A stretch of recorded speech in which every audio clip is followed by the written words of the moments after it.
Hello, my friend. The world of magic, filled with legends and ancient tales, is opening its gates once again. Tonight, in the Gryffindor dormitory by the crackling fireplace, I will share another story with my friends. Join us, for the magic is about to come alive. In the twilight of a troubled age, when fear crept through every corridor of the wizarding world, and the name Voldemort darkened even the boldest hearts, a quiet resistance stirred, not within the great marble halls of the ministry, which had already fallen into shadow, nor in the crumbling sanctuaries of power, but in hidden rooms and whispering woods, where hope clung like ivy to the stones. It was in one such haven, a hidden cellar beneath the rickety floors of the old Lovegood house, that three young witches and wizards gathered in secret: Neville Longbottom, Luna Lovegood, and Ginny Weasley. The trio had fought, fled, and defied more than most dared, but tonight their mission was unlike any other. A flickering lantern swung from the ceiling, casting long shadows over a table strewn with maps, crumpled parchment, and a tattered daily prophet. Luna, ever dreamy but sharp as a blade beneath the surface, pointed to an article that had escaped the ministry's edits. Mysterious relic moved from Hogwarts to Gringotts for security. She read aloud, her voice lilting. They mean the sword of Gryffindor, I'm sure of it. Neville leaned in, brow furrowed beneath his tousled hair. They took it after Dumbledore died. Snape had it locked in his office. But Gringotts, why would they move it there? Ginny's voice, fierce and clear, cut through the gloom. Because it's not just a relic. It's one of the only things that can destroy Horcruxes. That word, Horcruxes, hung heavy in the air. They all knew what it meant. Pieces of Voldemort's soul sealed in dark objects, granting him unnatural life. Dumbledore had once told Harry the sword was imbued with basilisk venom, one of the few substances that could destroy them. They exchanged glances. They did not have Harry, Ron, or Hermione with them now. No Elder Wand, no prophecy, just courage, trust, and the slim hope that the sword remained untouched. We'll go tonight, Neville said, before they move it again. Getting into Gringotts was madness. Even before Voldemort's rise, the bank had been a fortress of ancient goblin magic. Now, with the Death Eaters entrenched in every corner of power, it was a dragon's den of dark enchantments and enchanted dragons alike. They didn't plan to break in through the main entrance.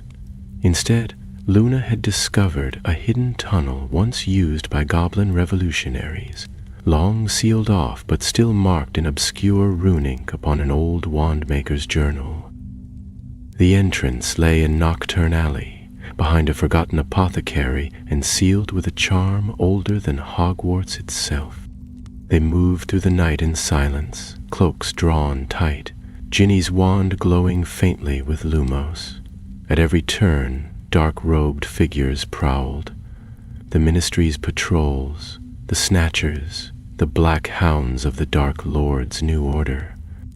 The passageway, when they found it, was chalked with roots and dust, but the runes shimmered at Luna's touch. A sigh of ancient air breathed from the stone as the wall melted inward, revealing a spiraling descent into blackness. Down they went. Hours passed, or so it seemed. The tunnel narrowed, sloped, twisted. Sometimes it echoed with the sound of dripping water, sometimes with something stranger, far-off whispers in a language none of them spoke. Yet still they pressed forward, until at last they emerged into the vault caverns beneath Gringotts. There, beneath the bank's foundations, glittered 1,000 treasures in 1,000 vaults. But their eyes sought only one thing: the sword.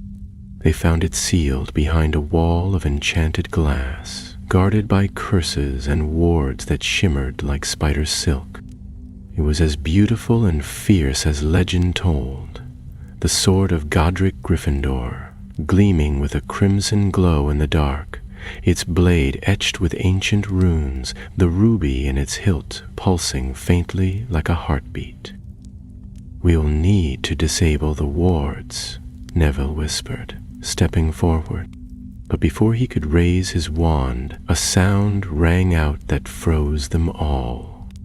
A cold, high laugh. "Well, well," came the voice, echoing from the shadows. "What a delight to see Hogwarts' little lion so far from home."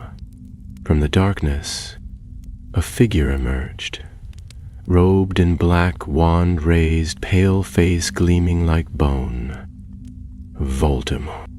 They had not expected him here. They had not expected him at all. Ginny's breath caught in her throat. "You seek the sword," he said, almost gently. "How curious, and how brave." Luna raised her wand, though her hand trembled. "It doesn't belong to you." "No," he whispered. "But it will." With a flick of his wand, the vault's enchantments shattered. The glass cracked, and the sword floated toward him, resisting slightly as if drawn back by some unseen force. Neville stepped forward. "You'll never control it." "Control?" Voldemort's red eyes gleamed. "I do not control. I conquer." The sword touched his hand. For a moment the chamber trembled, as if the sword itself screamed in defiance. And then, silence. Voldemort held the sword of Gryffindor. With a final glance, he vanished into shadow, and the vault's alarms began to howl. They barely escaped. Vault doors slammed shut behind them as they sprinted back through the tunnel. Spells crackled at their heels. Goblin magic rumbled like an earthquake above. By the time they emerged in the alleyway, bruised and breathless, the dawn had begun to break over the rooftops. The mission had failed. Worse, it had delivered a weapon of light into the darkest hands of all. But even in the cold silence that followed, Neville's voice was steady. "We'll get it back," he said, because now, more than ever, they had to. The morning after their narrow escape was gray and cold, the sky weighed down with low clouds that seemed to press upon the rooftops of Ottery St. Catchpole. Hidden within the crooked attic of the burrow, Ginny stood at the window, her arms folded tightly over her chest as she watched the wind toss the dying leaves from the orchard trees. The sword of Gryffindor, gone, in Voldemort's hands. She still could not believe it. Below, she heard the low murmur of voices, Neville and Luna speaking in hushed tones over a breakfast they scarcely touched. Mrs. Weasley had offered them food, but none of them had much appetite. Ginny descended the stairs and joined them at the table, where a single candle guttered between them, and shadows lay heavy in the corners. "He's not using it," Luna said, brushing a bit of soot from her sleeve. "Not yet." "How do you know?" Ginny asked. "Because if he had, we'd have heard the screams." Neville looked up from the piece of toast he hadn't bitten. It wasn't meant for him. He could barely touch it. "Did you see how it fought?" "It's not just enchanted," Luna said softly. "It chooses. Like the sorting hat. It doesn't let just anyone wield it." "But he held it," Ginny said bitterly, "and if he finds a way to corrupt it..." Neville shook his head. He won't. Not completely. Not if we get to it first." It was then that the old radio in the corner crackled to life. For weeks now, it had been enchanted to receive the secret broadcasts of the Resistance. Potter Watch, though the name had changed more than once. Today, It opened with a familiar voice, grave and determined. "Good morning, listeners. This is Royal, and I bring news both grave and strange. Last night, something stirred within Gringotts. Curses broken, spells shattered, alarms triggered, and yet no theft reported. But those who keep their ears to the earth say something was taken. Something ancient, something powerful. The sword of Gryffindor is no longer where it was believed to be. We do not know where it is now, only this. We must not let hope fade wherever Harry Potter is. We trust he's still searching, and we must do the same." The three exchanged glances, the silence between them no longer hollow, but shaped by purpose. "We need to tell them," Ginny said at last. "Harry, Ron, and Hermione. If they don't know, they could waste weeks looking. They'll be hard to find," said Neville. "They've gone off-grid, that's what the order said. Even the portraits don't know where they are." "Think I might know someone who can help," Luna said dreamily, as though speaking of the weather. "He's a bit odd, lives in a watchtower filled with owls, wears robes with stars on them, and talks to mirrors. But he knows things, knows how to find people." Neville frowned. "Who is he?" "An old family friend," Luna said. "Calls himself the Seer of Sky." And so, 3 days later, cloaked once again in secrecy and shadow, they set out for the Scottish Highlands, where the hills rose like sleeping giants, and the mists curled through the moors like spirits at play. They traveled by broom, avoiding the skies over cities, darting between valleys and crags, flying fast and low. The tower appeared at dawn, nestled between two high peaks, its stones lichen-covered and crooked with age. There was no door, only a narrow spiral stair that wound around the base like a snake, leading to a single arched window high above. They climbed in silence, the wind tugging at their cloaks until they reached the top. The room inside was round and filled with strange clocks, each ticking at different tempos. Cages hung from the rafters, filled with silent owls whose golden eyes followed their every move. In the center stood a man draped in celestial blue robes, his long white beard perched into a silver belt, and upon his head perched a conical hat embroidered with moons. "You've come late," he said without turning, "but not too late." Luna stepped forward. "We need your help." "I know," he replied. "You seek the ones who walk the lonely road, the last hope of light." Neville cleared his throat. "We need to find Harry Potter." At last, the old man turned. His eyes were pale gray, misted as though always looking elsewhere. "The sword has passed into shadow," he murmured, "and with it, a great peril awakens. You are not the only ones who seek it. Others hunt it too. Dark things, old things, drawn by its power. The longer it stays in his hands, the harder it will be to cleanse. But Potter walks the path of fate. Find the fire that does not burn. There you'll find him." Ginny blinked. "The fire that doesn't burn?" The seer smiled. "He will understand." And then, as suddenly as they had arrived, the owls stirred, the clocks chimed in unison, and a rush of wind swept through the chamber. When they stumbled down the stair and back into the open air, the tower behind them shimmered once and was gone. They spent another 2 days searching, following whispers through wizarding villages, following trails of broken enchantments and places where magical interference had left wild disturbances in the air. At last, in a quiet dell where no birds sang and the trees grew in a perfect circle, they found it. A fire, burning green and cold in the center of the glade, its flames rising but giving no heat. The fire that doesn't burn, Neville said. Luna stepped forward, holding out her wand. Harry, for a long moment, nothing happened.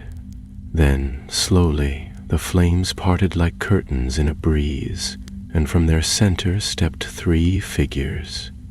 Harry Potter, lean and pale, his eyes wary.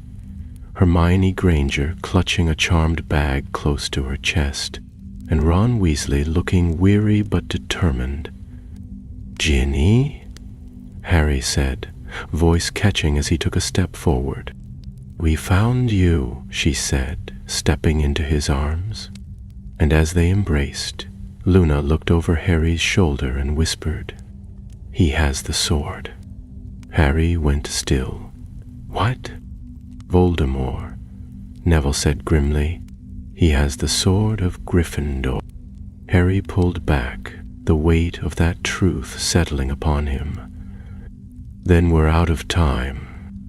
They sat together that night, beneath a starlit sky, sharing everything. What had happened at Gringotts, the tower, the seer's words. Harry in turn told them what they had learned, how the Horcruxes were being moved, guarded by creatures and spells too terrible to name. And then, slowly, a plan began to form. They would not run. They would not hide. They would take back the sword, no matter the cost. The plan was dangerous, desperate even, but no more so than leaving the sword of Gryffindor in Voldemort's hands. After hours of discussion, lit only by the flickering green flames of the enchanted fire, they decided to strike not at Voldemort himself, but at the trail he would leave behind. As Harry reasoned, the sword was no ordinary relic.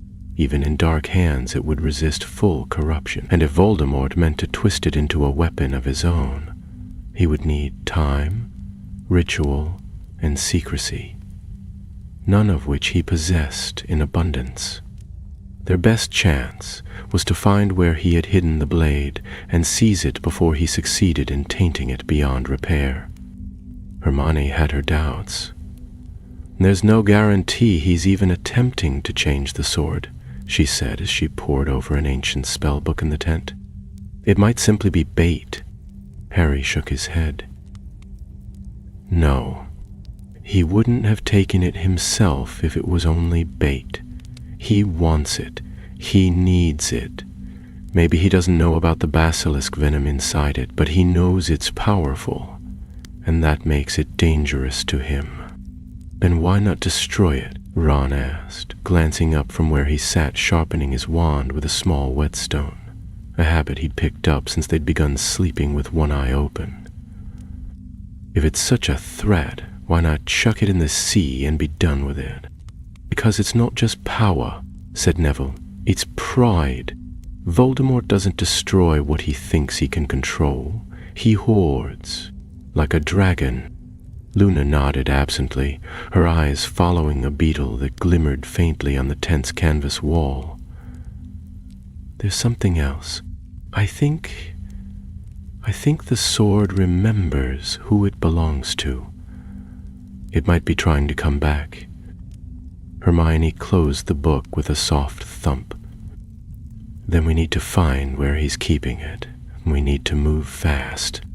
Tracking Voldemort was no easy task. He cloaked his movements in layers of misdirection, sending his followers to spread false rumors, covering his own trail with enchanted decoys and cursed footprints that led seekers in circles. But Harry had an advantage. His scar. The connection between them, painful and unpredictable as it was, had once been a source of agony. Now it would serve as their guide.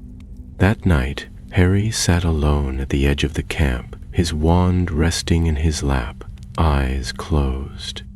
He let the pain come, invited it, and soon enough the darkness behind his eyes swirled and deepened, drawing him inward. He saw a chamber of stone, vaulted, echoing, lit with torches that burned green and gold. The air shimmered with enchantment. At the center stood a black altar carved with serpents, and upon it lay the sword, or what was left of it. The blade had changed. It no longer gleamed silver and true. Its edge had darkened, veins of shadow threading through the metal like cracks in glass. The ruby in the hilt pulsed with a sickly light, as though feeding on something unseen. And standing over it, whispering words Harry could not understand, was Voldemort. He woke with a gasp, the vision fading, sweat cold upon his brow. "It's under the sea," he said the next morning as they gathered around a map. "There's a ruin, an old fortress, part of some ancient stronghold, beneath the cliffs of Black Hollow. I saw it. He's using the deep magic there, the kind no one dares to touch." Hermione's eyes widened. Black Hollow was cursed centuries ago. No one goes there. It's said the sea itself won't touch its stones. "Perfect place for him," said Ron grimly. "Cursed, forgotten, surrounded by water. I bet it's crawling with things we don't even have names for." Ginny's voice was steady. "Then that's where we go. By broom, it would have taken days. But with Hermione's carefully woven disillusionment charms and a well-calculated apparition chain, they moved in stages, 3 jumps, each closer to the western coast, until the cliffs of Black Hollow rose before them like the jagged edge of the world. The fortress was visible only when the tide pulled away, revealing a narrow causeway of black rock leading into a sea cave shaped like a dragon's mouth. They waited until dusk, when the tide would be lowest, and then descended by broom to the base of the cliffs. The wind howled, tearing at their cloaks, and salt stung their eyes, but none of them faltered. The entrance was guarded, not by Death Eaters, but by enchantments older than the Ministry itself. Wards layered like scales, spells of forgetting, blindness, and madness that clawed at the mind as they drew near. It was Luna who cleared the path. She stepped forward, her wand held high, and began to hum, a strange, lilting tune that none of them recognized. The air shimmered. The wards recoiled, and slowly the path opened. "Song of the Stones," she said softly as they passed through. "My mother taught it to me, said it was used by druids to calm the old places." They followed the path into the sea cave, where the walls dripped with water that shimmered like mercury, and the floor echoed their steps like whispers. As they passed beneath the archway of the fortress, the very air grew colder, heavier, as though they had stepped not into a ruin, but into the memory of one. Inside, the fortress was not empty. Strange shapes drifted through the halls, guardians not made of flesh, but of shadow and sea salt, given form by dark enchantment. One moved toward them, and Hermione cried out as its touch froze the very air around her. Ron leapt forward, casting a blasting curse, and the creature exploded into mist. They moved fast after that, climbing broken staircases, passing through halls lined with rotted banners bearing the serpent crest of Salazar Slytherin. The deeper they went, the more distorted the fortress became. Walls bent inward, ceilings stretched, and doors twisted into impossible angles. Then, at last, they reached the chamber. It was just as Harry had seen it, a vaulted hall, torches casting green and gold light, the black altar waiting, and the sword. It pulsed with a dark rhythm, as though breathing. Harry stepped forward, but the moment his foot touched the stone floor, a voice echoed through the chamber. "You followed well," came Voldemort's whisper, though he was not there. "But you are too late." The chamber began to tremble. The sword lifted from the altar, floating in the air, and from the shadows stepped a figure, tall, cloaked, its face hidden beneath a silver mask. "It's not him," Neville said, raising his wand. "It's one of the knights." The masked figure lunged. Harry and Neville met him together, spells flying. Ron and Hermione moved to flank, casting shielding charms as Luna and Ginny tried to draw the sword away from the altar. But the blade resisted, trembled in the air, caught between forces, light and dark. And somewhere, deep within the sword, a glow began to fight back. Then the masked knight raised his wand, and the altar cracked. Air roared into the chamber. The sound of the sea crashing through the broken altar was deafening. A wall of dark water, alive with fury and ancient magic, surged into the chamber like a beast unchained. Within seconds the floor was submerged, and the cold struck them like knives. Ron stumbled as the wave hit him, and Hermione grabbed his arm just in time, pulling him back before the force could drag him under. The masked knight, unmoved by the rising flood, turned once more to Harry, casting a whip-thin jet of blue fire that spiraled through the air. Harry deflected it with a shield charm, but the spell shattered his barrier like glass. He threw himself aside, the fire grazing his sleeve, leaving a trail of charred fabric. The sword still hovered, shuddering above the altar, caught in an invisible storm of power. It quivered as though fighting something unseen, as though resisting a summoning not its own. Ginny stood beneath it, her hair soaked and clinging to her face, wand raised. She was speaking, not shouting but chanting, her voice steady even as water swirled around her knees. Luna had joined her, their voices weaving together in a harmony that cut through the chaos. "Godric's flame," Luna murmured, "cannot be drowned." The masked knights surged forward again, this time striking at Neville. Their wands met with a thunderclap, light flaring at the point of contact. The knight was strong, inhumanly so, and moved without hesitation, as if possessed. But Neville did not retreat. He stood firm, gritting his teeth, and forced the masked figure back with a blast of force that cracked the stones beneath their feet. Hermione, standing near the broken altar, was scanning the runes carved into its base, tracing the lines with her fingers. Her eyes lit up. "There's a counter charm," she shouted. "A lock built into the stone. If we reverse it, we might be able to break the summoning spell, give the sword a chance to choose." Ron moved to her side immediately, shielding her from a surge of debris as another wave smashed through the rear wall of the chamber.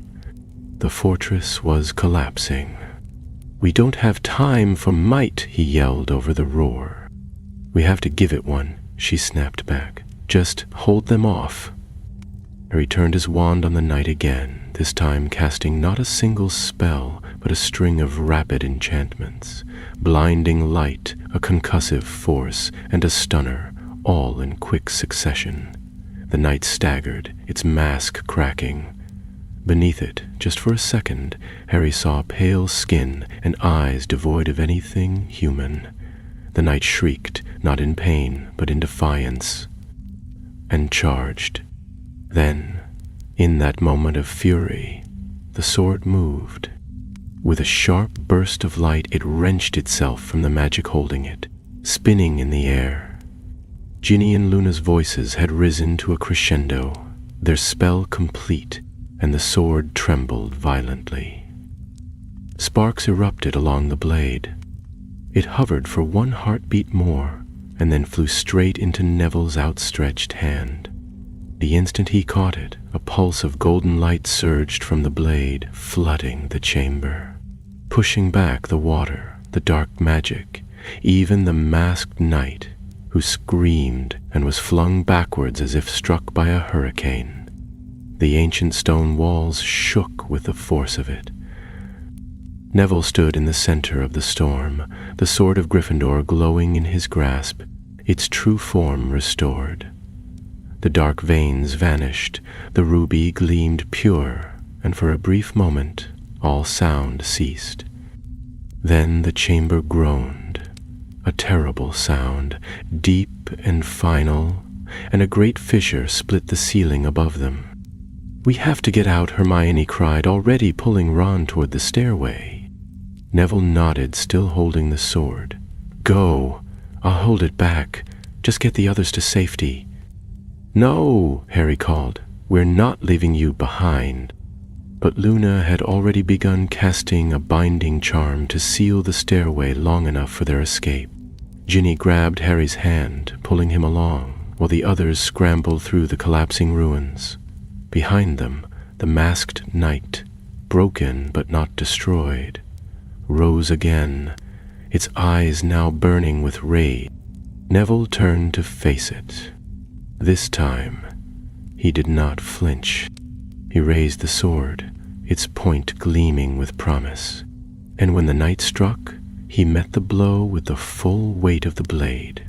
Their duel lit the cavern with fire and steel. The others reached the surface just as the fortress began to collapse in earnest. Black Hollow shook, stones crashing into the sea, towers crumbling into the waves. They had only seconds to mount their brooms before the last of the ruin was swallowed by the ocean. And then, through the mist and the salt and the smoke, they saw him. Neville flying toward them, the sword strapped across his back, the wind in his hair and fire in his eyes. Ron let out a cheer, and Hermione covered her mouth with both hands. Harry simply reached out and clasped Neville's shoulder as he landed beside them, his expression solemn but proud. "You brought it back," Harry said. Neville nodded, wiping blood from his brow. "It chose me, and you chose to face that thing alone," Ginny said quietly. "I wasn't alone," Neville replied. "The sword remembered what it was. It remembered what we fight for." They didn't return to the burrow, nor to any of the safe houses that might be watched. Instead, they found shelter in the caves along the coast, high above the tide. That night, as they huddled around a fire conjured by Hermione, the sword lay between them all, its blade resting on the stone, its glow soft and sure. For the first time in days, they slept. But far across the sea, in the heart of a forest blackened by war, a shadow stood before a shattered mirror, watching the ruin of Black Hollow in its fractured surface. Voldemort's eyes burned with fury. "The sword will return to me," he whispered, "and next time they will not escape." By the time dawn broke over the western cliffs, casting a pale light across the sea-sprayed rocks where they had taken refuge, the events of the night before seemed almost like a fevered dream. The sword of Gryffindor, resting now in Neville's care, no longer pulsed with the strange, corrupted magic it had when in Voldemort's possession. Its ruby shimmered faintly in the morning sun, as if relieved to be free. Yet the danger was far from past. They spent the morning in silence, each lost in thought. Harry sat a little apart from the others, gazing out at the sea. He could not shake the image of the dark altar, nor the sound of Voldemort's voice echoing through the chamber. It had not been a trick, nor a recording. Voldemort had been watching, possibly even controlling the night remotely through some dark magic Harry did not yet understand, and that meant he knew. He knew they had taken back the sword. He knew they were close. It was Hermione who broke the silence. She had been reading one of the old tomes she had brought in her bag, a volume bound in cracked leather and written in faded ink. She looked up suddenly, her eyes sharp. "I think I've found something," she said. "It's about the sword, about how it was originally forged." The others turned to her, and she set the book on a flat rock between them, her fingers tracing the runes on the open page. "It was goblin-made, as we know, But it wasn't just enchanted to absorb that which strengthens it. There's a legend here from the early years of Hogwarts. It says that Godric Gryffindor himself left behind a second enchantment, something the goblins never discovered. Ron leaned in, frowning. What kind of enchantment? Hermione hesitated. A fail-safe. If the sword was ever corrupted beyond its nature, it would seek out its true heir, not just someone brave, but someone who bore the legacy of Gryffindor himself. Neville shifted uncomfortably. But I'm not. Yes, you are, she said gently. The Sorting Hat offered you Gryffindor. You chose to stay in your house, but it saw something in you, and the sword did too. Ginny folded her arms. So what does this mean? That it won't ever respond to Voldemort again? Hermione bit her lip. Not quite. The failsafe might still be incomplete. Voldemort damaged it when he tried to claim it. If we want to be sure he can never use it again, we have to rebind the sword. Harry stood, brushing sand from his robes. What does that involve? Hermione turned a page. A place. A ritual. Something called the Trial of Flame. It's written in riddle and symbol, but I think it's in the Founder's Vault, an ancient chamber hidden beneath the foundations of Hogwarts. Ron groaned. Why is it always Hogwarts? Because everything began there, said Luna softly, staring into the fire.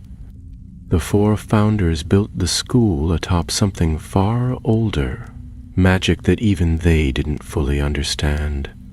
They just shaped it, carved their house into the bones of it. Neville rested his hand on the sword's hilt. If that's what we need to do, then we go. But we'll never get past the Death Eaters guarding the castle. The school's locked down tighter than Gringotts. Harry looked at the others. Then we don't go through the front. There was a pause. We go through the Forbidden Forest, he continued. There's an entrance, one I used in my first year, not to the school, but to the old dungeons. It's not watched, it's not known, and it might still be open. It took them 2 more days to prepare. They traveled east by night, resting during the day in old safe houses and hidden hollows known only to the Order. They passed burned villages and haunted crossroads, places where magic had left scars too deep to heal. The closer they drew to Hogwarts, the darker the land became. When at last they reached the edge of the Forbidden Forest, the moon hung low behind drifting clouds, and the trees stood like giants cloaked in shadow. Even in daylight, the forest was a place of danger. Now it was near silent. No bird song, no rustle of beasts. Only the wind sighing through the leaves. They slipped between the trees, wands drawn, moving carefully along an old path overgrown with moss and vine. Every so often they would pass the carcass of a fallen creature or signs of a recent battle. Shattered branches, scorched with spellfire, blood soaked into the roots. Then they saw them. Centaur markers, spears planted in the ground, their heads wrapped in black cloth. A warning, Luna murmured. They do not welcome us. Harry stepped forward and knelt before the nearest spear, whispering in the old tongue of the forest. A few words Firenze had once taught him. After a long moment, the wind shifted and the path ahead cleared of mist. They passed onward. It was deep in the forest, beneath a gnarled tree, older than the castle itself, that they found the entrance. A hollow in the roots, barely wide enough to crawl through, led to a narrow stone tunnel. Harry went first, the others following close behind, until they emerged into a long, forgotten passage beneath the school. Dust choked the air, and the walls were slick with age, but the enchantments still pulsed faintly beneath the stone. They had found the path. They moved quickly, weaving through the lower corridors until they reached the place Hermione had found described in the book. A sealed archway hidden behind a crumbling tapestry bearing the Gryffindor crest. The runes on the stone shimmered as she approached, reacting to the presence of the sword. "It wants to open," she said, voice tense, "but it's waiting for something." Neville stepped forward, drawing the sword and lifting it carefully. He spoke the words inscribed on the blade's hilt, "Courage above all." The archway split with a sound like thunder, and the wall behind it fell away to reveal a chamber filled with golden light. The trial of flame had begun. The chamber that opened beyond the archway was unlike anything they had seen within Hogwarts. It was vast and round, carved not with tools, but with ancient magic. The stones smooth as glass and warm beneath their feet. At its center a dais rose from the floor, and upon it stood a tall brazier, wrought of silver and shaped like a phoenix in flight. Flames danced within it, tall, golden, and utterly silent. The fire gave off no heat, yet it illuminated every corner of the room with a steady, unwavering light. Along the walls, carvings had been etched in a language so old even Hermione could not name it. She stepped forward, running her fingers along the symbols, her brow furrowed in thought. "I've seen this script before," she murmured. "Only fragments. In one of Dumbledore's books. It predates Hogwarts. It's older even than the Founders." Harry moved to the edge of the dais, staring into the fire. The flames did not move like ordinary fire. They swirled and folded inward, always inward, as if drawing light into some invisible center. The sword on Neville's back began to glow faintly, its ruby catching the light with each heartbeat. "It's reacting to the flame," Ron said, keeping his distance. "That can't be a good sign." "No," said Luna softly. "It means the trial has accepted us." There was a sound, a low harmonic hum that seemed to rise from the very floor. The runes on the walls shimmered, and a voice echoed in the chamber, clear and deep, though no speaker could be seen. "The sword has been claimed by Shadow. It must be tested in fire. Only the worthy may wield it. Only the pure of purpose may pass." The brazier flared and a path of flame leapt out across the floor, forming a wide circle around the dais. Neville took a step back instinctively, but the fire did not burn him. Instead, it parted where his foot landed, rippling like water. Hermione looked at the others. "We need to be careful. This is no simple test of bravery. It's testing the sword, and its bearer." Neville nodded, setting his jaw. "Then let it test me." He stepped into the circle of flame, and the chamber darkened around him. The others called out, but their voices were muffled, distant, as if heard through water. Within the ring, Neville stood alone. The fire rose higher, surrounding him, yet still did not burn. The sword pulsed in his hands, and before him the flames began to shape themselves into a figure. It was a mirror of himself, dressed in the robes of a Death Eater, eyes cold and hollow, the sword of Gryffindor held like a weapon of conquest. Neville hesitated. "What is this?" The doppelganger smiled grimly. "I am what you might have become if fear had ruled you, if hatred had found you. You wield a weapon of light, but do you know your heart?" Neville raised the sword. "I know what I fight for." The shadow lunged, blade meeting blade in a clash that echoed through the chamber. Sparks flew and fire surged with every blow. Outside the circle, the others watched in silence, unable to reach him. Each strike was a battle not of strength, but of will. The shadow fought with cunning, with fury, using every weakness Neville had ever feared. It whispered of his parents, broken in still mungos, of the classmates who once mocked him, of the long years he had lived in the shadow of heroes. But Neville stood his ground.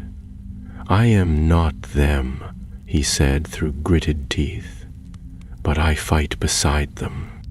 He'd brought the sword down in a final arc, striking through the shadow, which burst apart in a flash of golden fire. The circle vanished. Neville stood, breathless and pale, the sword trembling in his grip.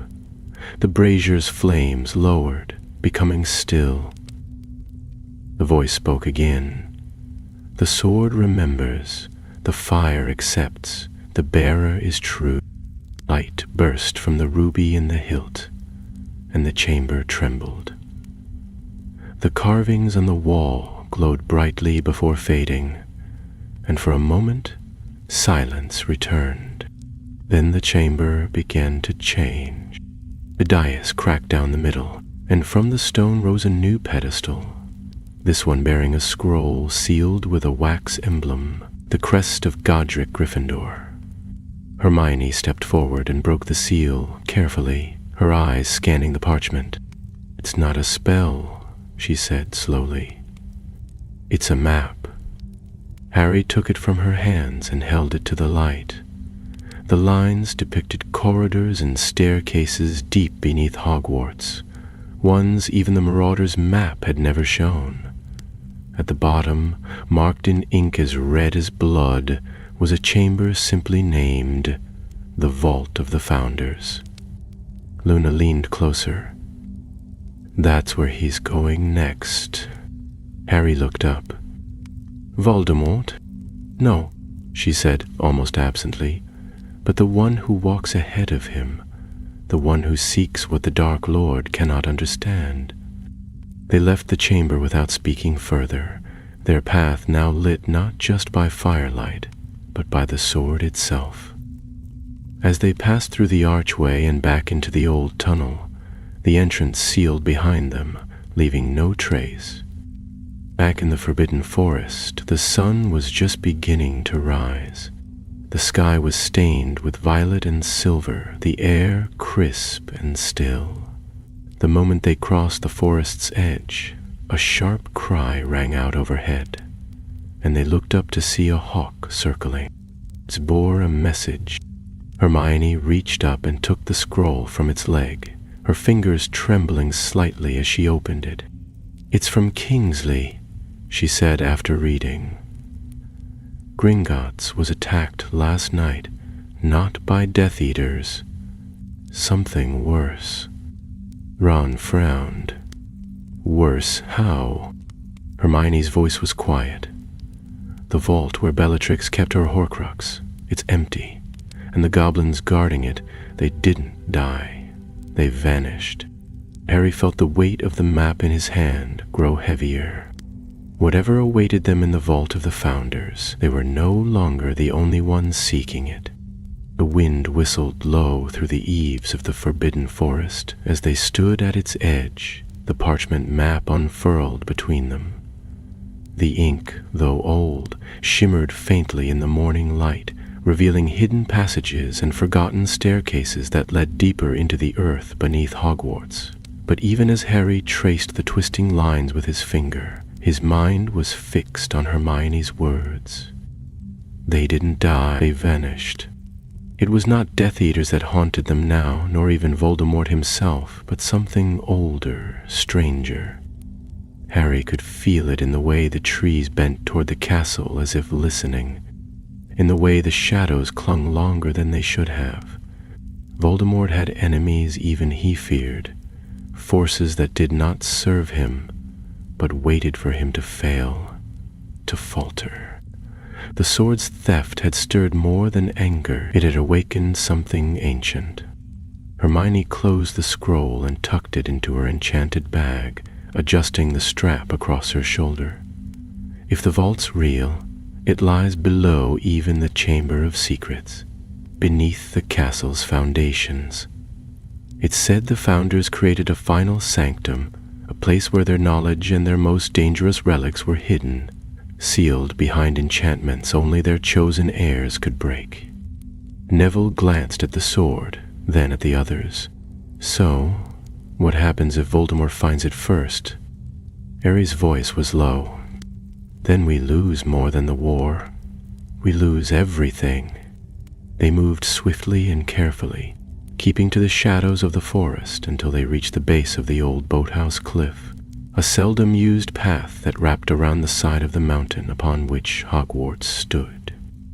The castle loomed above them, its turrets wreathed in morning mist, its windows reflecting the rising sun like 100 golden eyes. There were guards patrolling the grounds now, dark figures in black and silver, not all of them human. The Death Eaters had not only taken the castle, they had changed it.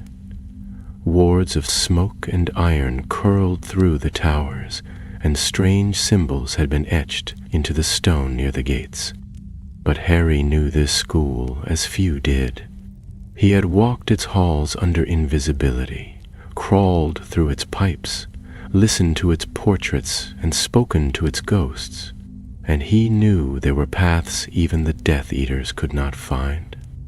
At the foot of a half-crumbling stair behind the herbology greenhouses, hidden beneath a patch of ivy and moss, lay a forgotten grate. Ron knelt and pulled the plant life aside, revealing rusted iron bars beneath. "This goes into the drainage tunnels," he muttered. "We followed it once, after that Nargles fiasco in 4th year." Ginny raised an eyebrow. "That was no Nargle. That was Peeves with a stolen ink bomb." Luna nodded serenely. "It felt like a Nargle." With a bit of effort and a few quiet spells, they pried the grate open and climbed one by one into the darkness below. The air was damp and smelled of earth and mildew, but the tunnels were wide enough to move through comfortably. Water trickled along the sides, and old roots hung like cobwebs from the stone ceiling. Their footsteps echoed faintly as they pressed on, guided by wandlight and the map, which now glowed faintly whenever they passed over a hidden passage. They moved deeper than even the dungeons reached, past old storerooms and sunken crypts, until at last they came to a great stone door, half buried in silt and tangled vine. It bore no handle, no keyhole, only a crest carved in relief, a lion, an eagle, a badger, and a serpent arranged in a circle.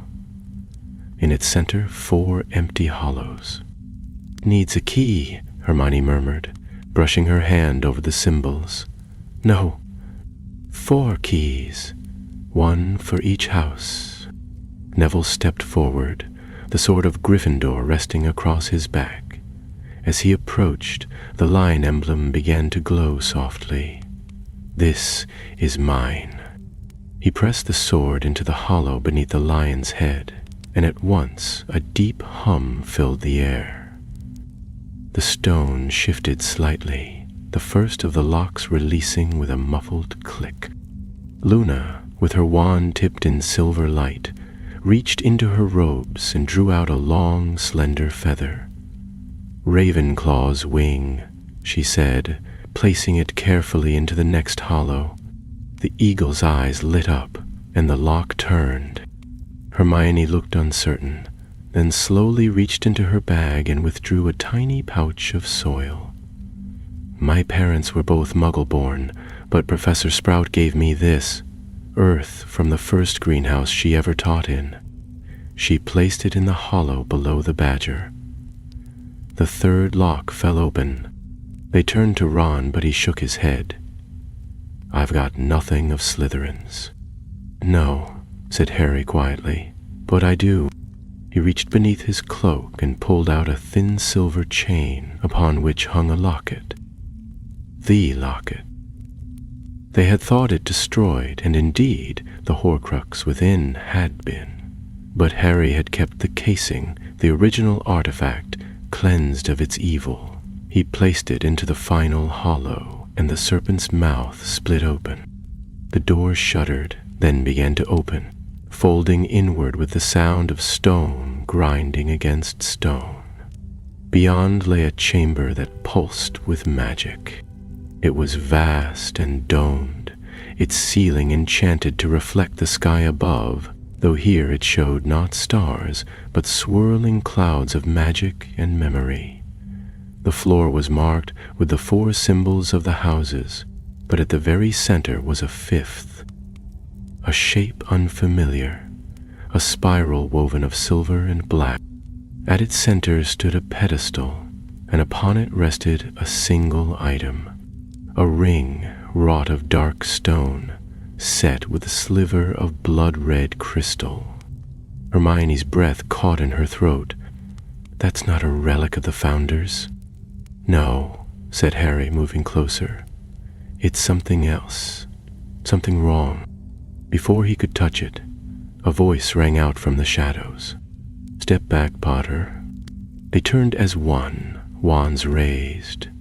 A figure stepped from the far archway, tall, gaunt, his eyes shining with a cruel, unnatural light. His cloak was torn and soot-stained, and in his hand he held a wand longer than any of theirs, carved from bone. It was not Voldemort, but he bore the dark mark. "I was sent ahead," the man said, his voice cold and clear. "He knew you would come. He counted on it." Harry stepped in front of the others. "You're too late. The sword's been restored. The vault's ours." The man smiled. "You misunderstand. The sword was a key, but not to this vault alone. You opened a path that should have stayed sealed. You brought back a relic that should have remained lost." He raised his wand. "The Founders hid more than wisdom here. They hid their fears. And now you've brought them into the light." The chamber trembled. From the walls, shadows began to gather. The tremor passed through the stone like a living thing, rippling beneath their feet as dust cascaded from the ceiling above. The shadows that clung to the far edges of the chamber began to lengthen, drawing inward toward the center where the pedestal stood, until they coiled like smoke around the blood-red ring. Harry tightened his grip on his wand, his gaze fixed on the gaunt man standing before them. The stranger's face was pale and hollow-cheeked, his eyes the color of wet ash, devoid of warmth or madness. He did not seem afraid. If anything, he looked almost satisfied.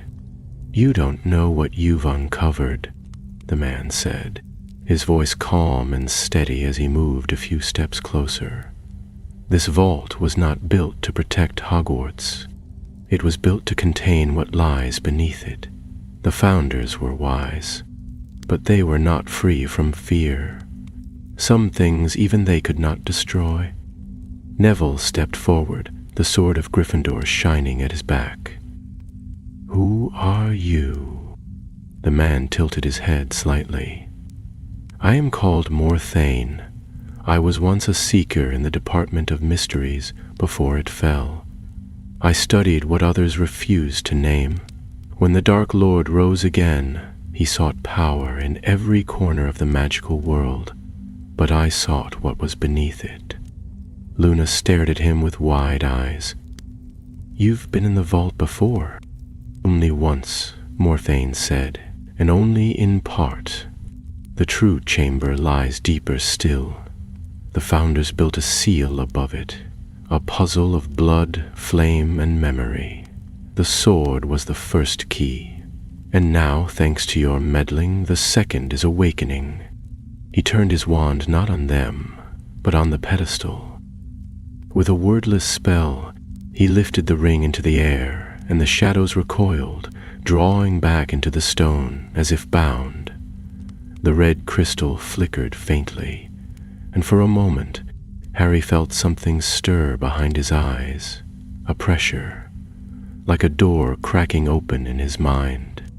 Hermione gasped, "That ring! It's not enchanted, it's cursed, it's a seal." "Very good," said Morthane almost approvingly. The founders bound part of their own fears into it. Fear of betrayal, of ambition unchecked, of magic without law. Together, their fears created something new, something neither good nor evil, something that waited. Ron stepped beside Harry, wand raised, then put it back where you found it.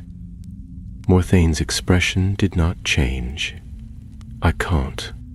Not now. The seal has been awakened, and you, Gryffindor's heir, broke the last of the barriers. It will open, whether we will it or not. The floor beneath them pulsed once, and then began to crack. From the spiral at the center of the chamber, veins of red light burst outward, splitting the stone in jagged lines. Dust filled the air, and a low, thrumming hum began to rise, like the beat of a giant's heart, slow and relentless. "Back!" Hermione shouted. "Get away from the center!" But it was too late. The floor shattered beneath their feet, and the world dropped away. They fell into darkness. The descent was not long, though it felt endless. The light above vanished, replaced by cold air and a strange pressure that made their ears ring. When they landed, it was not on stone, but on smooth black sand, soft as ash and warm to the touch. The chamber they found themselves in was unlike anything above. No walls were visible, no ceiling. The air shimmered faintly, as though they had passed through a veil and stepped into something between worlds. Harry stood slowly, brushing sand from his cloak. The others were nearby, unhurt but shaken. Morthane had vanished. The only light came from a faint glow beneath the surface of the sand, as if some vast force slumbered far below, casting its breath upward in waves. In the distance, a single shape broke the emptiness. A tower of stone, rising alone from the darkness, its sides inscribed with runes that twisted and moved of their own accord. "That's it," Hermione whispered. "The true vault." Neville unslung the sword. "Then, that's where we're going." They moved carefully across the shifting ground. Though there was no wind, the sand hissed softly beneath their steps, and now and again Harry thought he heard whispers, faint, fleeting, gone as soon as he turned to listen. The closer they drew to the tower, the more the whispers grew, until they no longer sounded like voices but thoughts. His own fears began to echo back at him, distorted. Visions of Voldemort rising again, of Ginny lying lifeless at the foot of the great hall, of Hogwarts in ruins. He shook them off, but each step grew heavier. The door of the tower was narrow and tall, carved with 4 entwined serpents, each biting the tail of the one before it. There was no handle, only a circle of glass at its center, like a mirror. Luna stepped forward and peered into it. "It's not a mirror," she said softly. "It's a memory." One by one they looked, and each saw something different. Ron saw himself alone, older, his family gone, standing before an empty hearth. Hermione saw the ministry fallen, the libraries burning, knowledge lost forever. Ginny saw Tom Riddle smiling in the chamber once more, his eyes on her. Harry saw Dumbledore standing atop the astronomy tower, falling again and again, and Neville saw Bellatrix Lestrange laughing over his parents' shattered minds. But when he placed the sword of Gryffindor against the glass, the images faded, and the door creaked open. Inside, the tower was hollow, a spiral staircase climbing upward without end. Light came from the walls themselves, glowing with an inner fire. As they began to ascend, Hermione read the runes aloud, fragments of prophecy, warnings in languages long lost, tales of the 4 who had built the school not for glory, but for protection, to hold back what should never walk free. At the top, they found a small chamber. Its walls were lined with shelves, and upon them rested objects of all kinds. Wands broken and mended, old books bound in living vines, hourglasses filled with starlight. But in the center was a plinth of crystal, and atop it sat an orb. It was perfectly smooth, silver like moonlight, and it pulsed faintly in time with their heartbeats. Hermione stepped forward, and the orb flared with sudden light. A voice filled the chamber, not loud, but layered, like a chorus of many voices speaking as one. The last heir of shadow, the one who walks beyond death. The vault shall break, and the world shall remember what it fears. The light died, and behind them the door of the tower slammed shut. The slam of the tower door echoed like a thunderclap through the crystalline chamber. It was not a gust of wind that caused it, nor any spell they could sense, but something older, an automatic reaction, as though the tower itself had recognized that the vault had been opened and had sealed its final guardians within. The silence that followed was thick and pressing, broken only by the soft, rhythmic thrum of the silver orb that rested atop the plinth, still pulsing with the same heartbeat-like cadence.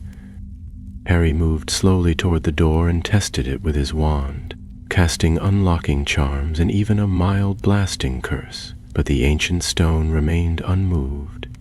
Ron tried as well, jabbing his wand at the frame with increasing frustration, but each spell fizzled into the still air, absorbed by the tower's very walls.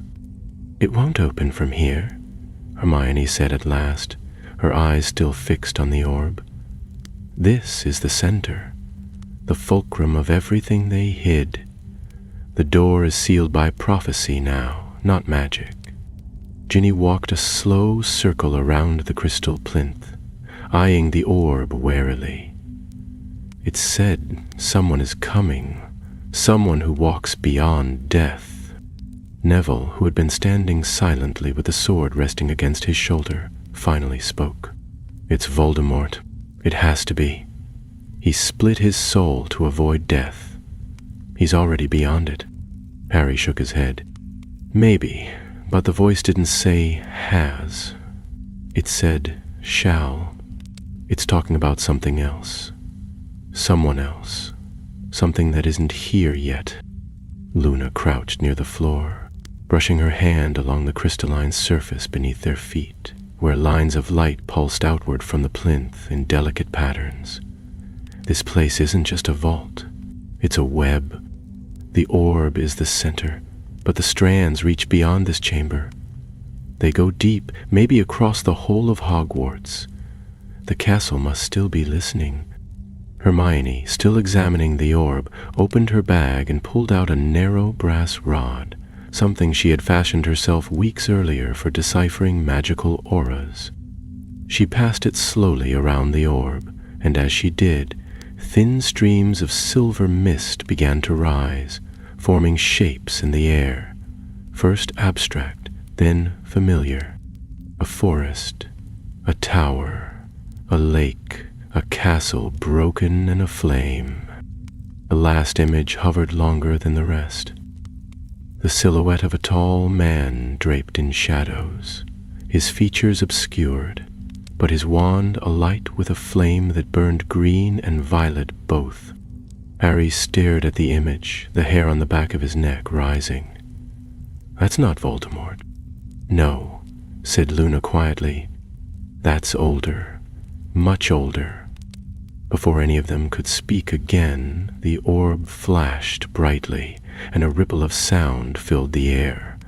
Not words this time, but a long drawn-out hum, like a horn blown far off in the mountains. The tower trembled in response, and the staircase behind them began to shift, each step rearranging itself with soft, grinding noises until they no longer spiraled upward but downward, opening a path beneath the chamber they had believed to be the last. Hermione glanced at Harry. "I don't think we're meant to stay here. It's showing us the way forward." "But not out," Ron said grimly, already stepping toward the newly formed stair. "It's pulling us deeper." With wands lit and nerves tight as bowstrings, they descended into the unknown. The lower chamber was unlike the crystal tower above. Here the walls were of rough-hewn stone, ancient and cold, with carvings etched in lines so fine they looked like spider silk. The air was damp, and it carried the scent of old earth and dying fire. At the far end stood a massive door, wrought not of stone or metal, but of living wood, gnarled and dark, its surface moving ever so slightly, as though it breathed. Etched into its bark were symbols. 4 again, but these had been distorted, stretched, as if by great pressure or time itself. Hermione studied them with unease. "These are the Founder's marks, but corrupted." Neville stepped forward, sword in hand. "This is the final seal. We've come this far. Let's finish it." But before anyone could act, the chamber grew cold. Ice crept across the floor from the walls, and the door of wood began to pulse. Then, with a sound like cracking bone, it opened, not outward but inward, as if pulled by some great force behind it. Beyond lay darkness, not simply an absence of light, but true, living dark. Thick as ink, deep as the deepest pit, and cold enough that their breath froze on their lips. Harry raised his wand. Lumos Maxima. The light blazed in his hand, but it did not pierce the gloom beyond. Instead, it was swallowed instantly, like a candle dropped into a bottomless well. Something moved in the dark. A voice came then, but not from ahead, from within their minds. Cold, soft, like a whisper in winter wind. "Goods and Wizards has come before, the one who broke the chain, the one who severed death, and now he sends you." Hermione stepped closer to Harry, clutching his sleeve. "It knows Voldemort. It's waiting for him." The voice returned, softer this time. "Is not enough." He was never enough. His fear bound him. His rage limited him. But you carry something else. A shape began to emerge from the dark. It was not human nor beast, nor anything they had seen before. It moved like mist and shadow, with many limbs and none, eyes forming, vanishing as it shifted. It was ancient, it was patient, and it was not bound by the laws of magic they knew. Harry stepped forward. The scar on his forehead burned, though not as it had when Voldemort was near. This pain was different, colder, deeper. "What are you?" he asked. The thing's form coalesced for a moment, enough to shape a mouth. "I am what they feared. I am what they buried. I am what waits at the end of courage."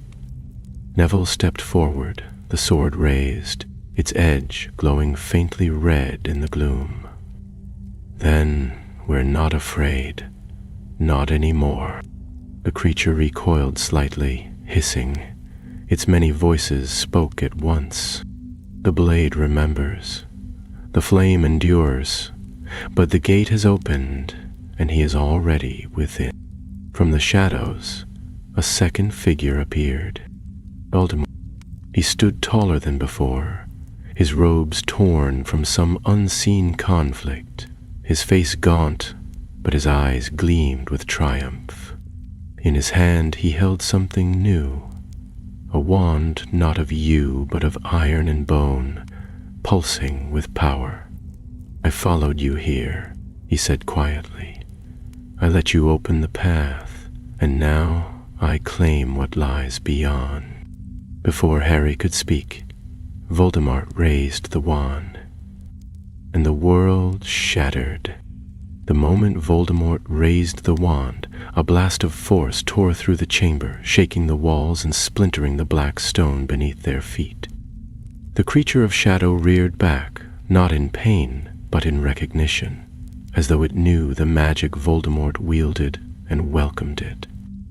Light and darkness clashed in a single instant, not with the blaze of a duel, but with the ancient, grinding weight of long-buried power waking once more. Harry stumbled as the wave struck him, barely catching himself before falling. His wand was torn from his grip, clattering across the floor. Behind him, Hermione and Ron shielded themselves, casting protective wards that strained and flickered under the sheer force of the blast. Luna clutched the edge of the chamber's entrance, her eyes wide with something more than fear, an understanding she had not voiced. Neville, the sword still gripped tightly in his hand, planted his feet and held firm, the blade glowing ever brighter with each pulse of magic that tore through the vault. Voldemort did not speak again. His eyes gleamed in the darkness as he stepped forward, and with each step the unnatural wand in his grasp drew the shadows toward him. The creature that had risen from the void did not retreat. Instead, it split apart, tendrils of smoke and darkness peeling away from its center, coiling around the Dark Lord like serpents drawn to a familiar song.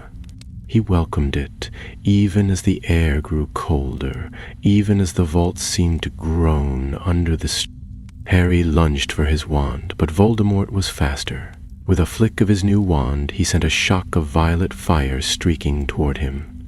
It struck just short, blasting a crater into the floor, sending shards of stone skittering across the chamber. Hermione shouted a spell, and a wall of solid earth rose between them and the oncoming assault, but it trembled, thin as parchment before the unnatural power pressing against it. "This isn't his magic," she cried, backing toward the others. "That wand, it doesn't belong to him. He's using the vault's power, bending it, but it's not his to wield."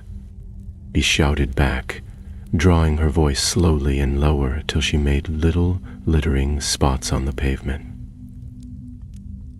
"He doesn't care," Ron shouted back, dragging Luna behind the shattered remains of the pedestal. "He never has." Neville stepped forward, his voice low and steady as he raised the sword. "We have to separate him from it. The wand, the vault, the creature. They're all feeding each other. If we can break the link, we can still stop him." Harry nodded, clutching his wand now tightly in hand. "Then we strike together." But the creature had heard them. Its many eyes flickered like stars as it stretched, its shadow flowing like water across the stone. Its voice echoed once more, deeper now, almost pleased. "Has offered me the gate? He offers you as the cost." Then it struck. The shadow flowed outward in all directions, a tide of darkness that swallowed light, swallowed sound, swallowed thought. For a breathless moment, there was only the dark, and within it, each of them saw something different. Harry stood once again in the forbidden forest, alone, as Voldemort raised his wand to strike the final blow. But this time no protective magic stirred, no echo of Lily's love, no shield. He was alone, and the wand came down. Hermione stood in the library of the Department of Mysteries, watching every book she had ever read burn. The pages shriveled to ash, and her voice was lost beneath the roar of fire. Ron was back in the great hall, surrounded by his brothers, all of them turning from him, faceless and cold, walking away into a mist he could not follow. Ginny stood in the Chamber of Secrets again, Tom Riddle rising before her, not the pale memory he had once been, but full, terrible, and smiling. He reached for her, and she could not move. Luna stood in her childhood home, her father's voice calling her name, but when she turned, the house was empty, filled only with silence. The Nevilles stood in a ward of St. Mungo's, facing the still forms of his parents, but now, in the vision, they looked up at him, not broken, not lost, but afraid. They reached out, and he stepped back, unable to help, unable to speak. Yet even as the darkness closed in, a different light stirred. The sword of Gryffindor blazed. Its flame cut through the visions, through the despair, like a bell tolling in a forgotten chapel. Neville raised it high, and its light spread outward, reaching each of them, breaking the illusion. The vault screamed an unearthly sound, and the shadows recoiled. Harry blinked, the forest gone. Hermione gasped, clutching at her chest. Ron staggered to his feet, his face pale. Luna looked around, dazed, and Ginny's eyes were alight with fury. Neville stepped to Harry's side, his expression grim. "We have one chance. We end this now." The sword's light had weakened the creature's hold, and Voldemort, for all his strength, was no longer in command. His wand hand trembled. The shadows clung to him, not like servants, but like leeches, feeding off him, drawing from him. His eyes widened, not in fear, but in realization. The power he had stolen was slipping away. Harry raised his wand. "So, Tom," he said quietly, "we meet here again." Voldemort hissed, his voice ragged, his body already half consumed by the dark. "You know nothing of what this place is, of what I will become." "You're not becoming anything," Harry said. "You're being unmade." Together they struck. Harry's spell met Neville's sword in a blaze of silver and gold. Ginny's curse burned through the shadow like a comet, and Hermione's ward sealed the edges of the vault, locking the darkness inside. Ron and Luna joined them, their magic rising, and for one long shattering moment, light overcame the dark.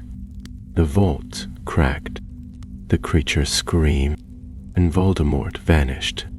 When the silence returned, it was not empty, but peaceful. The vault no longer trembled. The orb, though dim now, pulsed gently, as if relieved. They stood amidst the ruin, breathless, drained, and silent. No one spoke. They had seen the edge of something far older and deeper than even the Dark Lord's ambition. They had stood at the threshold of the Founder's greatest fear, and returned. The sword of Gryffindor, its blade still gleaming with light, rested now beside Neville. The wand Voldemort had wielded lay broken, its bones snapped, its dark gem shattered, and beyond them, in the quiet heart of the vault, the path upward began to open. The path that emerged from the heart of the vault was narrow and winding, a stair carved into the very bones of the mountain, ascending in silence. No light marked the way but that which shone faintly from the sword Neville still carried, its glow subdued now, but constant, as though the ancient blade, too, had been changed by what it had seen. They climbed slowly, their limbs heavy and sore, their thoughts quiet, for none of them could yet speak of what they had endured below. The memory of the shadow still clung to them, not in fear, but in weight, like the dust of a long-buried truth shaken free. At last, they emerged into a narrow corridor beneath the castle's lower foundations, far beyond the reach of patrolling Death Eaters or wandering ghosts. The air here was familiar, though stale, carrying the faint scent of old magic and forgotten stone. They passed through a hidden arch that opened into the eastern dungeons, not far from where Snape's old office had once stood, and from there moved carefully upward, slipping past wards and locked doors until they reached the 4th floor. Hermione stopped them just outside a disused classroom, casting a spell of concealment that dimmed their presence to any magical detection. Only when she had confirmed they were alone did she speak, her voice barely louder than a whisper. "We need to get out," she said. "The wards around the school will have felt that release. The castle knows the vault was opened, and if Voldemort's forces felt it, they'll be closing in." "We should send word to the Order," said Ron, glancing through the cracked window pane onto the shadowy courtyard below. "Tell them what happened. Tell them he's gone." Harry shook his head. "Not yet. We don't know if it's finished. We saw him vanish, but not die, and even if the vault closed behind him, there's no telling what that creature did, or what it left behind." Luna, sitting cross-legged on the floor, her back against the wall, nodded dreamily. "The creature wasn't just shadow. It was something else. Something the Founders buried because they couldn't understand it. It may not be gone at all, just quiet." Neville, still gripping the sword, looked down at the blade's edge. "The light is still in it, but it's not the same. The sword's listening." Hermione turned to Harry. "Then we need to go somewhere safe, somewhere protected." He met her eyes. Shell Cottage. It took nearly an hour to escape the castle unnoticed. Even beneath disillusionment charms and silent-footed spells, they could hear the shifting patrols above, the whispers of movement behind sealed doors. The castle was restless, and though the sky was still dark with the last traces of night, the wind had changed. It carried the scent of salt and wild weather, a sign of storms to come. They reached the edge of the grounds and apparated in pairs, slipping through space with practiced ease until they landed on the wind-swept beach near the cottage. The sea crashed loudly against the rocks, and the scent of brine filled their lungs. Bill and Fleur had taken refuge elsewhere, and the cottage stood empty, its warm lights warded by layers of enchantment that shimmered faintly as they stepped across the boundary. Inside, they sank into worn chairs and old cushions, the silence among them deepening with each passing minute. Ron lit a fire with a flick of his wand, and Hermione filled a kettle wordlessly, setting it to boil. Only then did Harry speak. "We saw it. Not just Voldemort. Not just the vault." His eyes were dark with memory, fixed on the sword now resting across the table. "We saw what they feared, what they sealed beneath the school. Something older than the 4 of them, older than magic as we know it. They were afraid of it," Ginny said quietly, brushing her damp hair back from her face. "But they couldn't destroy it, so they built Hogwarts over it, built that whole chamber to contain it." Neville's voice was hoarse but steady. "And Voldemort nearly set it free." Hermione unfolded the scroll again, the one that had led them to the vault. She placed it beside the sword, then smoothed it with her hand. "The map changed," she said. "The inks faded from the vault. The runes are sealed again. It's like it never existed." "But it did," said Luna, standing by the window, staring out over the gray sea. "And it still does." They slept in turns, taking shifts through the long night and into the early morning, though none of them found true rest. Dreams came, but not dreams they could remember, only impressions, flickers of light and shadow, of distant music and cold, watching eyes. It was almost noon when the owl arrived.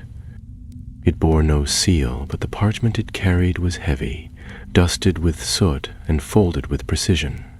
Hermione took it with care and read aloud.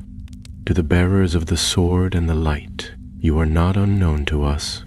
The vault has spoken. The seal has held, for now. But the gate is thin, and its strength fades each time the dark is stirred. You must not speak of what lies beneath. Let the world believe he is ended. Let them believe the vault is myth. That is the only safety left. Your part is not finished. Watch, wait. And when the light dims again, be ready. They stared at one another, the final line settling heavily between them. Who sent it? Asked Ron. Harry answered without looking up. The Founders, or someone who speaks for them now.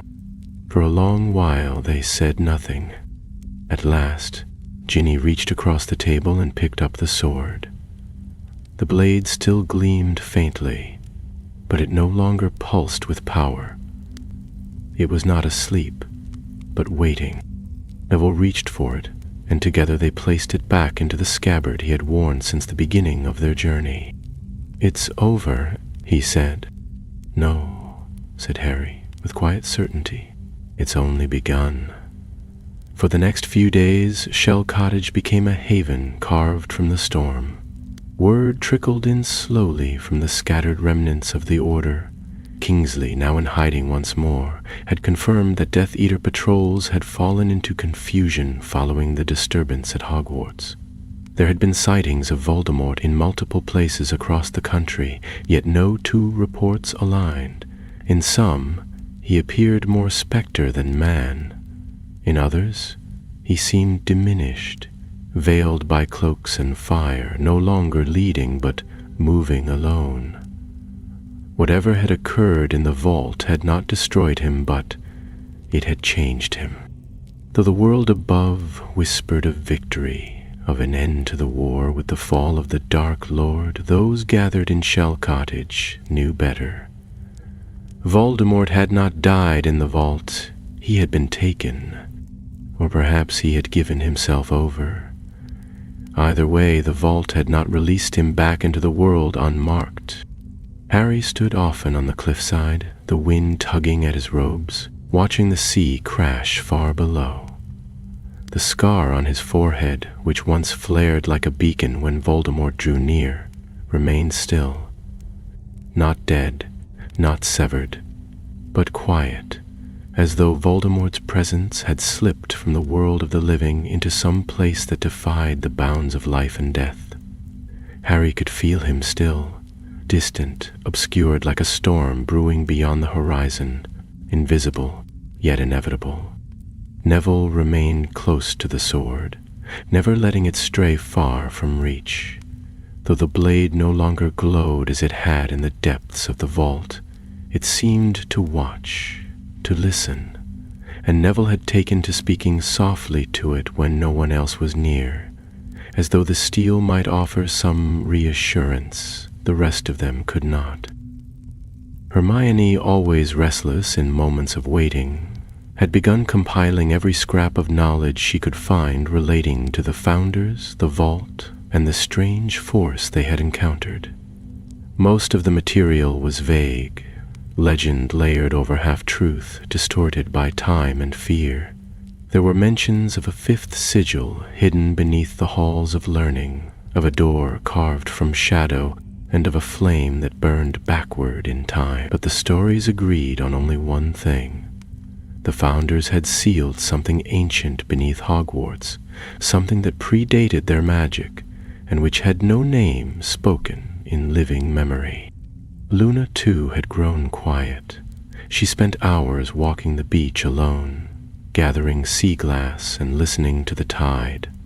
When she spoke, it was of dreams, fragments of places she had never seen, of towers beneath the earth and stars that did not follow the sky.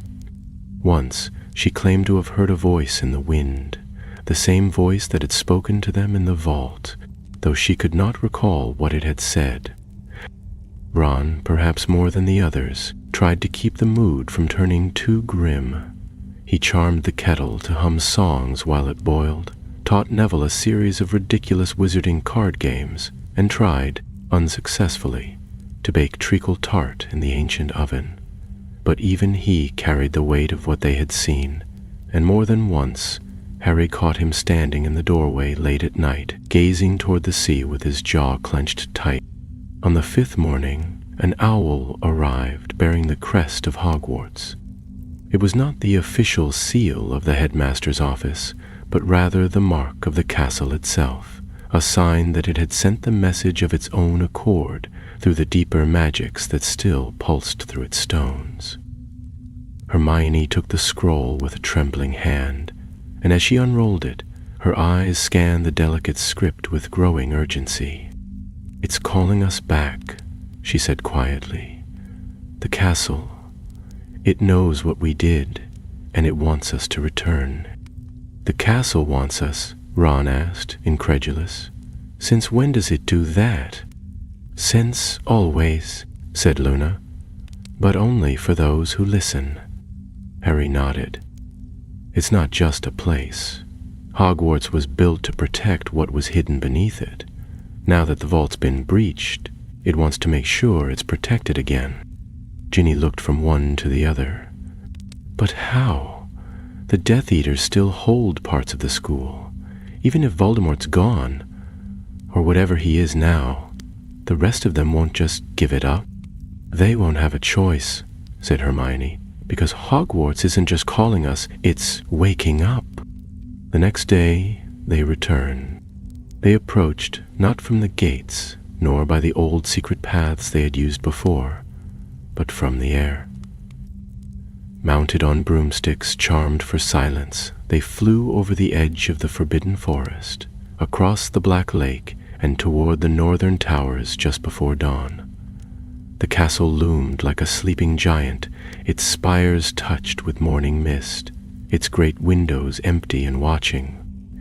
And though the air was still, a strange hum vibrated faintly through their wands as they drew near.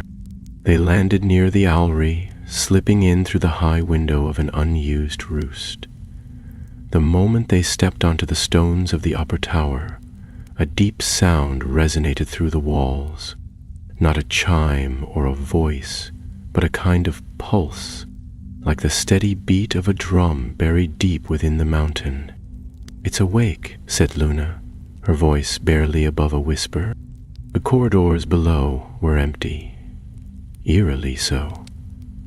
The portraits along the walls were silent, though some nodded faintly as they passed. The suits of armor turned their heads, eyes glowing faintly with dormant enchantment.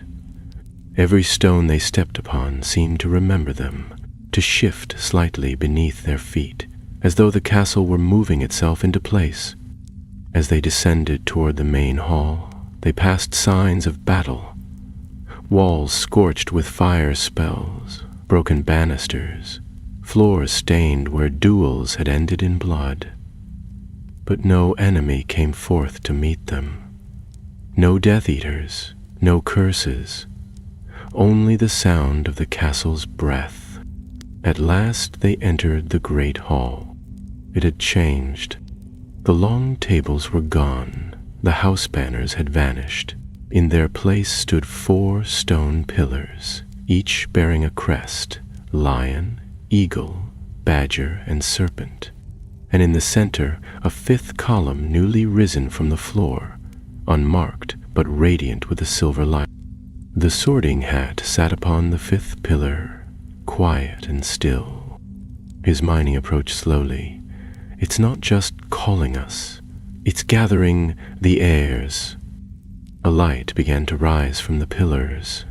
Red, blue, yellow, green, each forming into a figure. Phantoms, woven of memory and magic. Godric Gryffindor, Rowena Ravenclaw, Helga Hufflepuff, Salazar Slytherin. Their faces were indistinct, their forms half-formed by magic too old to fully manifest, but their presence filled the hall like wind fills sails. They did not speak, but each turned toward the 5th pillar, and there, rising slowly into place, was something new. a crest not of any house but of all houses joined, a symbol of unity, born of trial, forged in flame. The castle had chosen. Years had passed since the vault had been sealed, and the war that once scorched the wizarding world had faded into memory, becoming part of the tapestry of history that Hogwarts itself preserved. The castle stood as it always had, timeless and ancient, its towers catching the wind, its halls whispering with the footsteps of students both bold and uncertain. Few now spoke of the vault beneath, for the tale had become legend, and legends, as the years turned, softened at the edges, taking on the shape of the teller's voice rather than the truth that birthed them. Yet some remembered. In the quiet of evening, long after the final bell had rung and the corridors had emptied of laughter and chatter, a figure walked the length of the great hall alone. His robes were plain, but the sword at his side bore the mark of time and honor. Neville Longbottom, older now, with streaks of silver in his hair and lines at the corners of his eyes, still bore the quiet strength that had once turned the tide of shadow deep beneath the earth. He paused before the fifth pillar, now sealed, its light dimmed but not extinguished, and rested a hand upon the stone. He had spoken of the vault only once since those final days, to a class of curious fourth years who had asked what lay beneath the school. He had smiled, kind but firm, and told them that some knowledge must be earned, not given, and that the bravest thing anyone could do was to choose the path that kept others safe, even if no one ever knew. The students had nodded, not truly understanding, but sensing something quiet and noble in the words. Outside the castle, the seasons turned. The forbidden forest stood ever watchful, its secrets kept beneath bough and root. The black lake mirrored the sky, as it always had, its depths untouched by time. And across the world, the others who had walked that final path still carried the light they had kindled in the vault. Hermione Granger, now Minister for Magic, led not with command, but with questions. She walked the halls of the ministry not as a ruler, but as a keeper of balance, her shelves lined with worn books and the letters of friends who reminded her of who she had been. Ron Weasley kept the flame of humor and heart alive. Though he had once faced despair that nearly broke him, he now carried joy like a shield, raising his children with stories of courage and silliness both, and never letting them forget that love was the greatest kind of magic. Ginny Weasley, once a seeker, remained one still, whether in the pitch or in the press rooms of the Daily Prophet, where her words struck as true as any spell. She chased truth and justice with a fire that never dimmed. Her name carried weight, not just as Harry Potter's wife, but as a warrior of her own story. Luna Lovegood wandered, yet she was never lost. Her letters came with wild sketches and stranger tales, of moon whales seen off the coast of Norway, of buried ruins that sang only when the stars were right. Wherever she went, magic followed, soft and strange and full of wonder. And Harry, he never truly returned to one place. The boy who lived had become the man who watched. He visited often, to teach, to learn, to sit beside the lake and speak with the headmaster's portrait, or to walk the battlements in silence. But he did not seek glory. He had seen too much of what lay beneath it. He carried no wand of legend, no cloak of destiny, no mark to set him apart, only the weight of his choices and the love that had brought him home. On the anniversary of the vault sealing, the castle rang its bells at midnight. Not loud, not in triumph, but in memory. The students did not know why, not exactly, though rumors passed through the dormitories in hushed voices, and a few sharp-eared first years noticed that the stars above the great hall ceiling had rearranged themselves, just for a moment to form a silver flame. Below, in the depthless dark, the vault slept still. But above it, the world turned on, and the sword, should it ever be needed again, waited, not in shadow nor in silence, but in the heart of a castle that remembered.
you.